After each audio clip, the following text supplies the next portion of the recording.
What's going on, everyone? Today I'm here with Samantha Gupta. Now, she is part of White People for Black Lives. Now, remember in the video I said I was going to try to reach out to them and see if someone would come on and talk to us about their group. Many of you enjoyed the video, so here's the interview with Samantha. So, Samantha, thank you very much for joining us on the show today. Yeah, so grateful to be here. Thank you.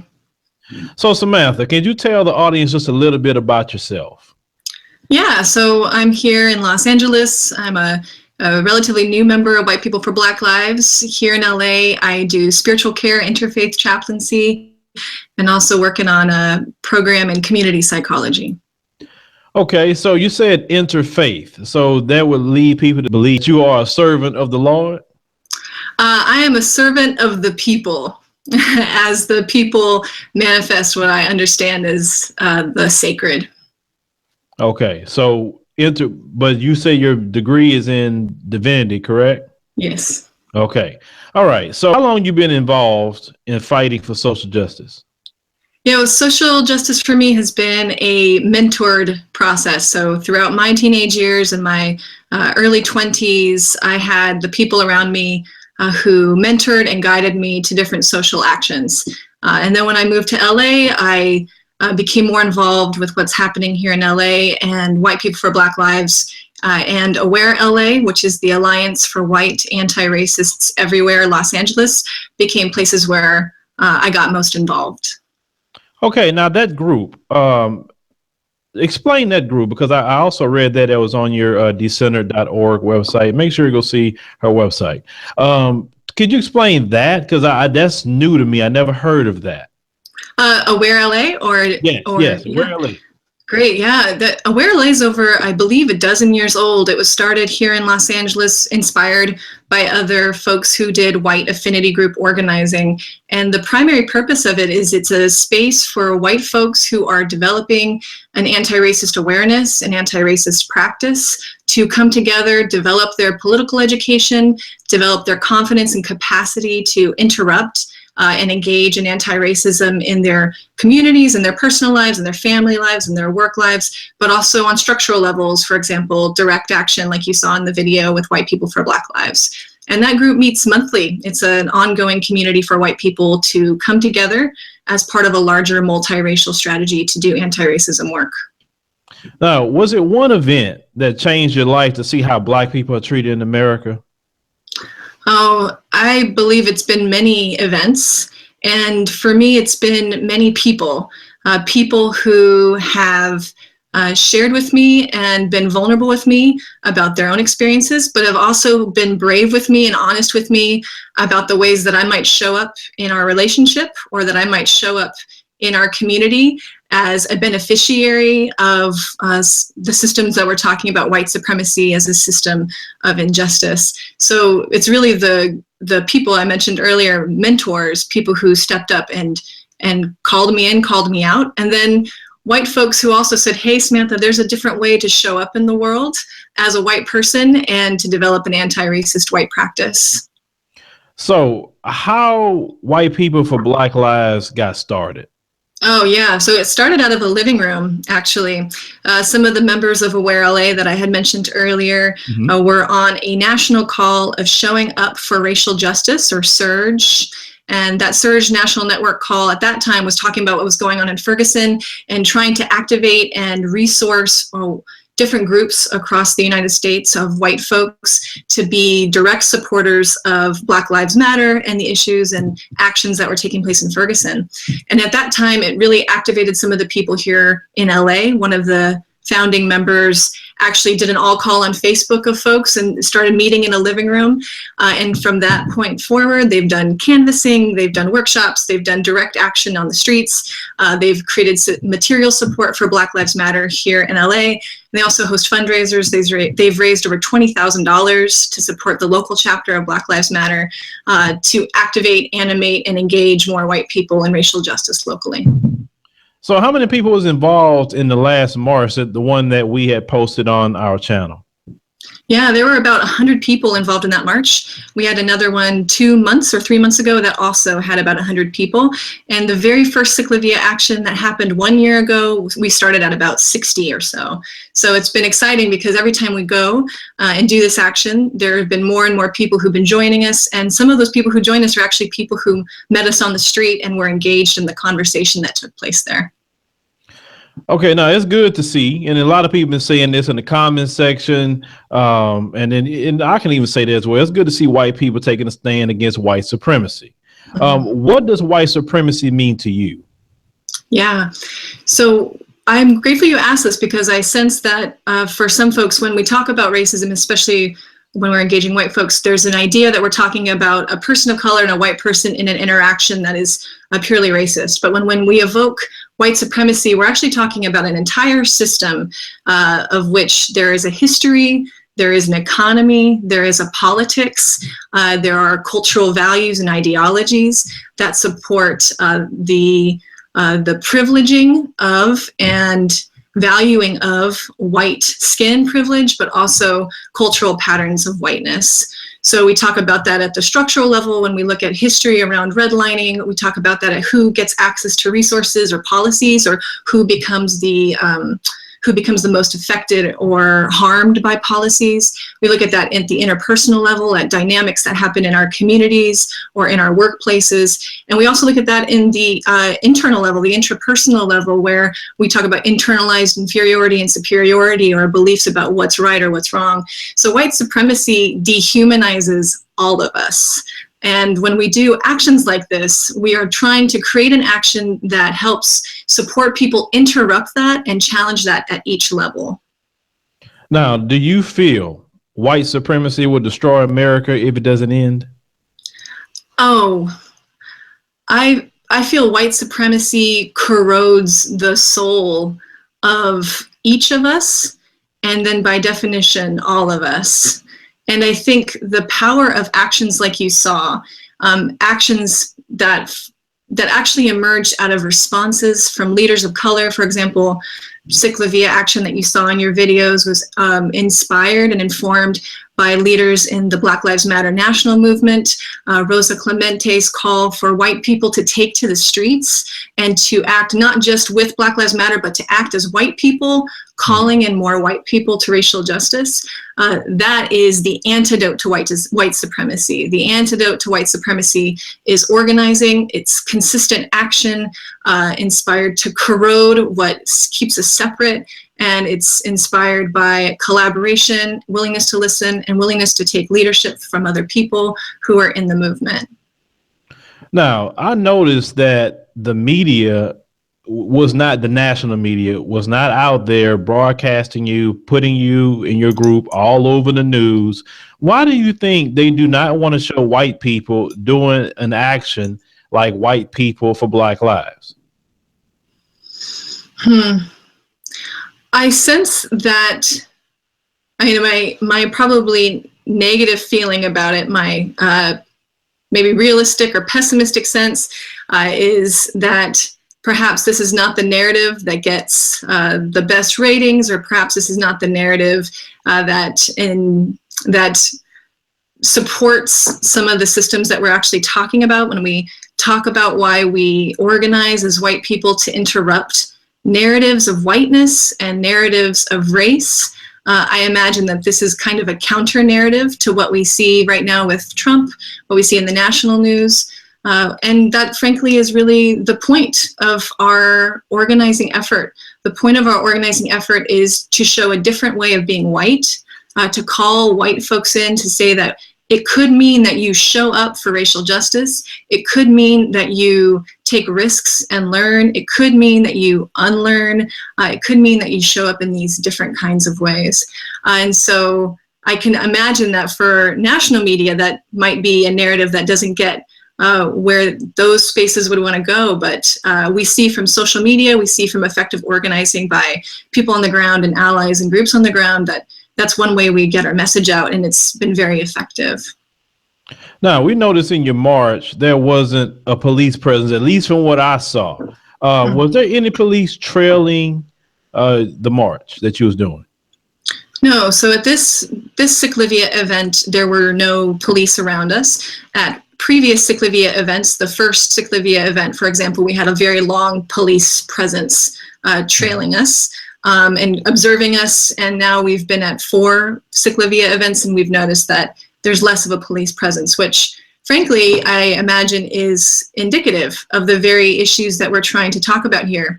Ciclavia is an event that was inspired by this call that white people organize in the streets to call in and act as white people to end white supremacy.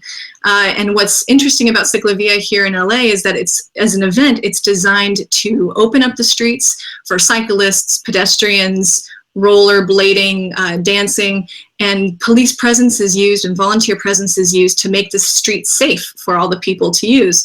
And this is actually a very important place for us, and part of the intentionality of this particular event is to be in a space that's been designed to be safe for some people and call attention to the fact that on any other given day, the streets are not safe for all the people in Los Angeles, and we still have issues in our own local police presence around the deaths and murders of Black and brown folks that go and are held unaccountably. So this particular event is designed to have this commentary that where and when do the police show up and who and how they get to be safe is actually a system. So to not take for granted our safety, but to recognize it's part of a system that values some lives more than others. Well, Samantha, a lot of people were right. You admitted to it that the police was not even around. Now, I'm going to tell you something. I filmed a Black Lives Matter protest here in Houston, and it wasn't that many people. I'm going to say maybe 40 to 45 people. And Samantha, they were just standing there. They wasn't in the street doing anything wrong. The police brought out MRAPs. They brought out the horses, the paddy wagons. You had federal agents. You had at least about 100 uniform HPD that I saw. I mean, it was like World War III was about to start. And this is what, Black people are talking about. When it's Black people doing it, and then they had white people there with the Black Lives Matter. They had Hispanics. They even had some Asians. So it was kind of mixed of everybody, not just Black people, but they ready to attack. They was itching. They was itching. They was in military gear. And my videographer went up to one of them and say, "Hey man, you all right with you? You waiting for something?" Like, no, I'm fine. Like waiting to start shooting. But you guys march in the street and there's nothing. I mean, it's just amazing to me. It is blatant, and that's part of the reason we draw attention to this hypocrisy and this dynamic that the safety of some is a system. It's not to be taken for granted, but it's rooted in a history and it's rooted in policies that value and protect some lives way more than others. So you're pointing out exactly why this is one of the events we do as a visible event, because there's also the dynamics of visibility for white folks of when are we becoming too visible and maybe looking like we're kind of ally theater, for example, like, oh, you're just doing this to get credit, you're just doing this to get kind of activist points, activist brownies. And that's a really important point, that the recognition, A, that there's different levels of safety for who speaks and who doesn't, but B, on the side of white organizers, to be very intentional about how we organize and the intention of the organizing. So for example, in this organizing, the focus is on activating and organizing, reaching out to more white people. There's thousands of people on the streets that day. So we hand out hundreds of leaflets to encourage people to join us for our monthly meetings and organizing for actions that then act in solidarity with other local groups. This is also about creating multiple entry points for white people to then continue action for anti-racism. And all of this too is also done in dialogue with our local chapter of Black Lives Matter. Before an action, there's conversation about, is this the right action? Is this an appropriate action to take to stay in collaboration towards the issues that are being vocalized by our local leaders? And then there's an opportunity for feedback. Okay, how did this go the way we want as we're making this movement happen together? And how could we improve and engage more people for the future? Now, do the police view your group as an attack on police? I don't know how the police view us. We don't get too many conversations with them or commentary from them, and on the street at least. I do know that local organizations who have been organizing on these issues, specifically in relationship to Black Lives Matter here in LA, have received immense pressure and silencing by our local police force, particularly in actions that are done in a multiracial space. So it really continues what you're sharing and what you're noticing and calling, that when white people organize, they are being treated very differently by the local police force than when folks of color, multiracial groups organize.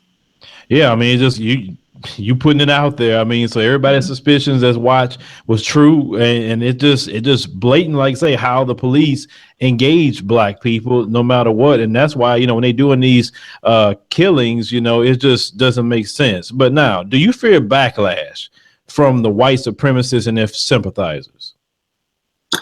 No, I don't. I think what I fear more, and what I sense this group is about, is apathy and passivity by other white folks. In our communities, the threat we have is by folks, especially who move along as business as usual, and the work of these actions isn't to interrupt business as usual and white life as usual, which is one thing you might notice in the video. There's a scene in the video where we're doing some street theater. The point of that street theater is to model all the ways we passively ignore or actively ignore the deaths and the systems of oppression that impact people of color.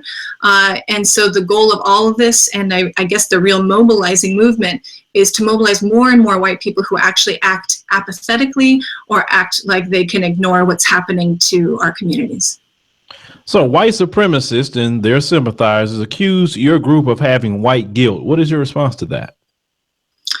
Ooh, I would say that for me, it's not white guilt. What I sense is a sense of responsibility and a sense of accountability.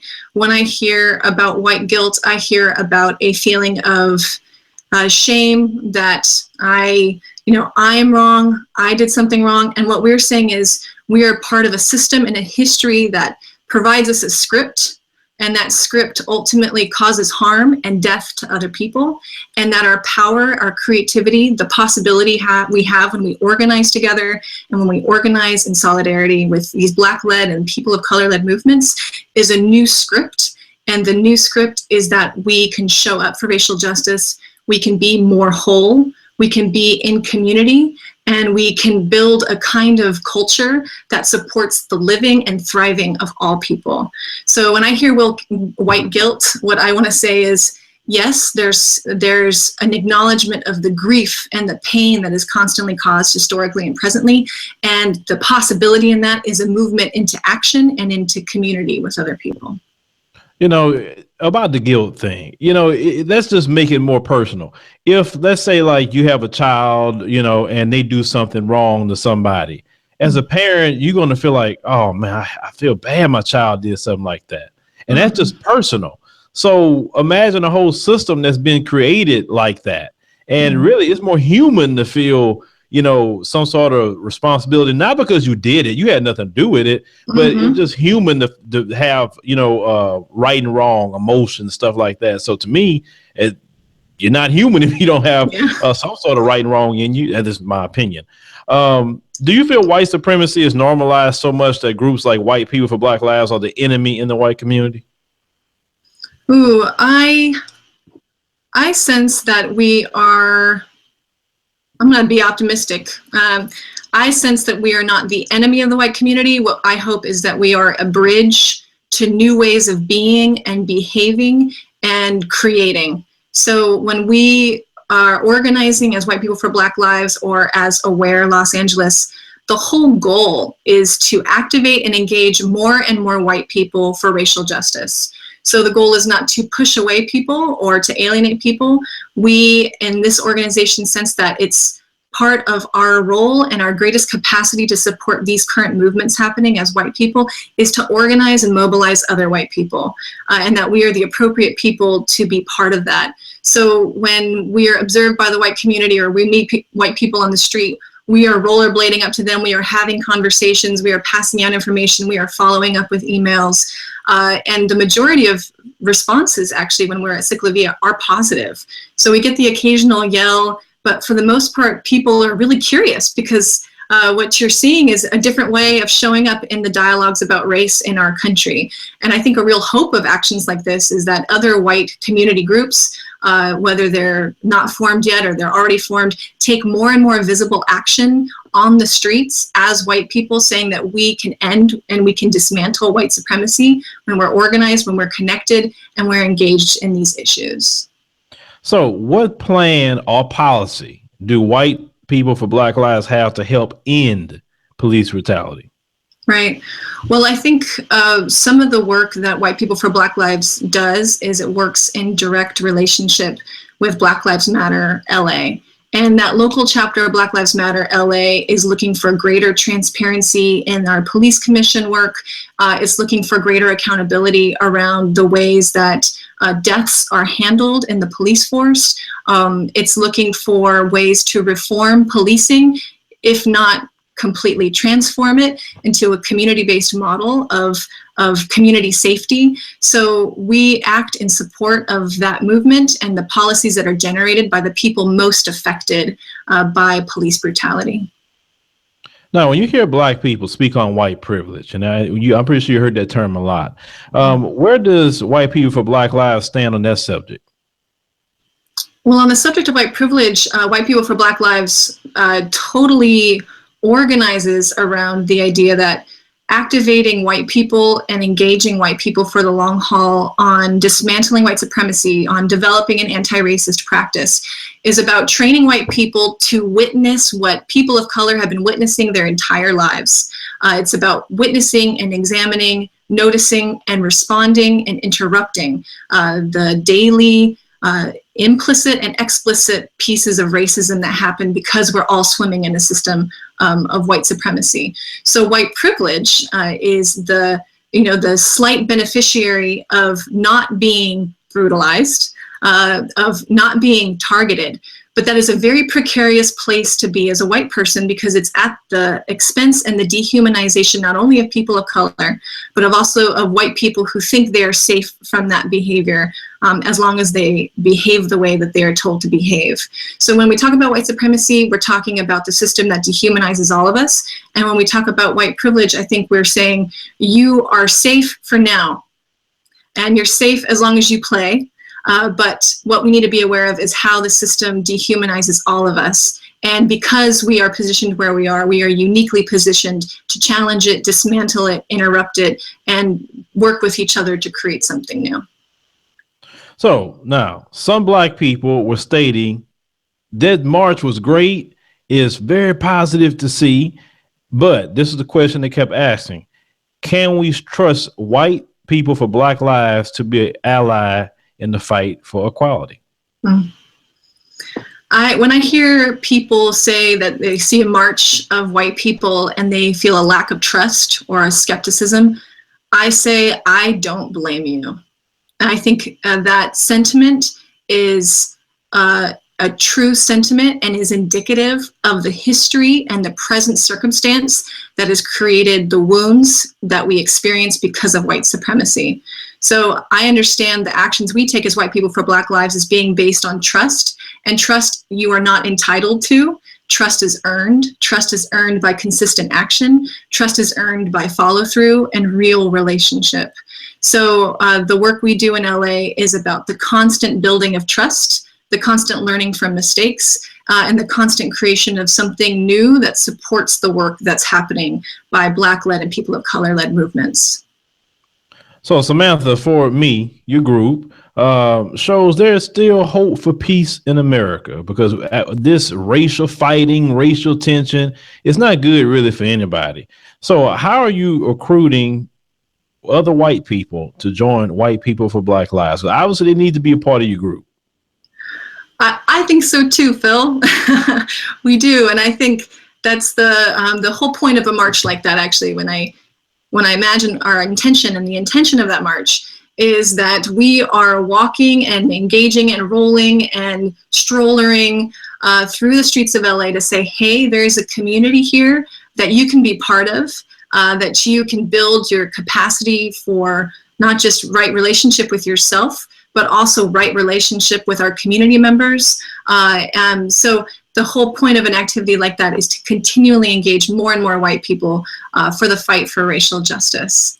And we do that through these marches, we do that through workshops, we do that through education, we do that through fundraisers, and we also do it when you see all these white people on the street talking to other white people or folks of color, engaging the issues in a new way, not out of reactivity or defensiveness, but out of a real profound sense that this is what we are each responsible for doing and called to do if we want to be in right relationship.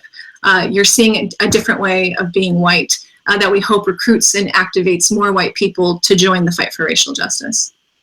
So Samantha, how can other white people join your group? Well, so you can join in LA. If you're here in the Los Angeles area, you can look online, White People for Racial Justice with the number 4. But if you're somewhere else, if you're across the nation, there's actually some fabulous national organizing that's already been happening through SURGE, which is showing up for racial justice. And you can also find them online. They have a fabulous map, and that map lists all of its affinity groups all over the United States. Hundreds of groups that people can begin to join, not only to develop their anti-racist practice within their community, but to take direct action in solidarity with folks of color. All right. So everyone, if you want to join, Samantha would be the one to talk to. Samantha, you have any kind of way that people could maybe want to talk to you further? Is it on your website, or how can they get in contact with you? Yeah, well, I would actually really recommend people to go to our White People for Racial Justice email. That would be the greatest place to go. And that's actually white people, the number 4, racial justice @gmail.com. And we're ready to support if you're starting a group in your local community, or if you want resources, or you want feedback as you're working, we're happy to field those questions. Yeah, because I would love to see a White People for Black Lives in the South, because that would be very interesting to see, because the South is not too much on change. I'm that much in some areas. Yeah, well, I'm hopeful. I'm not in the South, but I know that when I look at the websites and the organizing that is happening, there's so many fabulous groups that are organizing in the South, and I'd really encourage anyone who's listening to this show to check it out, because I think you'll be surprised, and pleasantly surprised, and even activated in your local community. All right. Well, we'll definitely thank Samantha for joining us today and sharing with us the knowledge that she have. I'm just very glad you guys got to come on as quickly as possible, because it wasn't that long. Y'all responded pretty quick. So Samantha, you definitely have a great day. Thank you once again for coming on the show. Thank you so much for having me, and looking forward to hearing from all of you, hopefully.